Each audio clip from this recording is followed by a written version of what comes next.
Hari ni aku nak share dengan korang semua cerita pasal Mirror Knight. Pasal ada orang yang duk tanya kat aku asal usul Mirror Knight ni.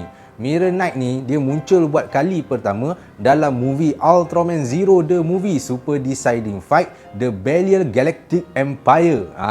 Mirror Knight ni dia berasal dari planet Esmeralda dan berada dalam universe World of Another Space.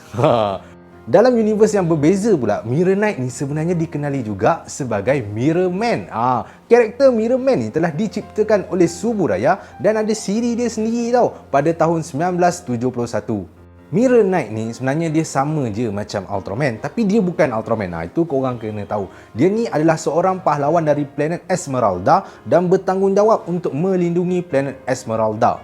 Dalam movie Ultraman The Movie Super Deciding Fight The Belial Galactic Empire, Kaiser Belial dan askar-askarnya telah menyerang planet Esmeralda sebab diorang tengah mencari bijih Esmeralda. So, bila si Kaiser Belial dengan askar-askar dia ni datang, si Mirror Knight ni pun takkan nak duduk diam kan. So, dia pun cubalah untuk mempertahankan planet dia. Tapi si Kaiser Belial ni lagi kuat lah daripada si Mirror Knight ni. Dia tak bunuh Mirror Knight, tapi dia dah brainwash Mirror Knight supaya jadi jahat.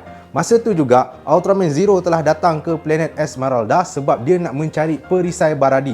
Masa dia nak mencari perisai Baradi tu, dia berjumpalah dengan Mirror Knight yang dah jadi jahat tu. So, diorang pun berlawan lah berdua. Tapi masa tu si Zero tu sedar yang Mirror Knight ni dia baik, tapi dia jadi jahat disebabkan brainwash yang telah dibuat oleh Belial tadi tu. So, apa yang Ultraman Zero buat ialah dia dengan menggunakan kuasa cahaya, dia pun mengubah Mirror Knight tu menjadi baik semula. Kemudian Mirror Knight ni dia terhutang budi dengan Ultraman Zero. Apa yang dia buat lepas tu ialah dia pun membantu Ultraman Zero untuk sama-sama kalahkan Kaiser Belial dan juga askar-askar dia. Dan selepas dia orang menang, si Mirror Knight ni pun dia bersama-sama dengan Ultraman Zero menubuhkan satu pasukan yang bernama Ultimate Force Zero.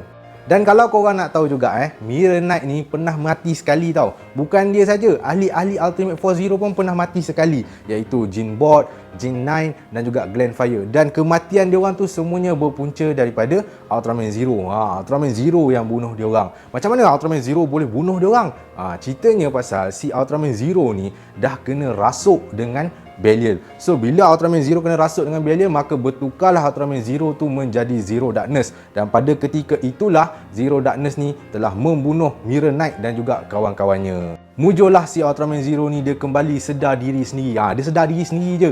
Dan bila dia mula sedar, barulah dia tahu yang diri dia sebenarnya telah dirasuki oleh Belial. Dan masa tu dia telah mendapat form baru yang dinamakan Ultimate Shining Zero. Dengan gunakan kuasa baru tu, Ultraman Zero pun mengalahkan Belial dan kemudian dia selamatkan kawan-kawan dia balik. Dia hidupkan balik kawan-kawan dia dengan kuasa Ultimate Shining Zero tu dengan memutarkan masa kembali supaya kawan-kawan dia boleh hidup. Kemunculan terkini Mirror Knight kita boleh tengok dalam movie Ultraman JIT The Movie Connect the Wishes. Tapi dalam movie tu, Mirror Knight dan ahli-ahli Ultimate Force Zero yang lain, dia tak membantu pun Ultraman JIT. Diorang cuma berada kat luar bumi dan mengawasi keadaan di luar bumi sahaja. Yang tolong pada masa tu, Ultraman Zero je.